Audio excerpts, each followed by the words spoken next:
আসসালামু আলাইকুম, সবাইকে শুভ দুপুর। আসলে যতই অসুস্থ থাকি না কেন আমরা মায়েরা নিজেদের কাজগুলো নিজেদেরই করতে হয়, বিশেষ করে রান্নাগুলো। আমি আজকে রান্না করছিলাম কচুরমুখী দেওয়া কই মাছের ঝোল। তো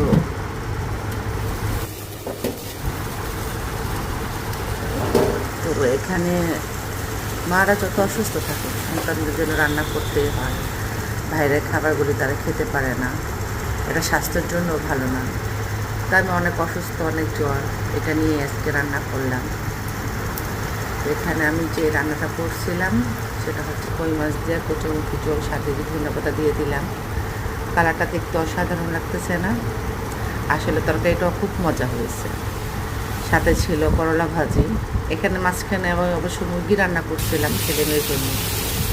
ওটা তো প্রতিদিনের রান্না, তো ওটা আর কি দেখানো হয় না। তো করলা ভাজিটা আমার খুব খুব খুব পছন্দ, এই জন্য আমি বেশিরভাগ সময় আমার রেগুলার রান্না করলা ভাজিটা থাকে। এই তো আমার আজকের রান্না ছিল। ধন্যবাদ।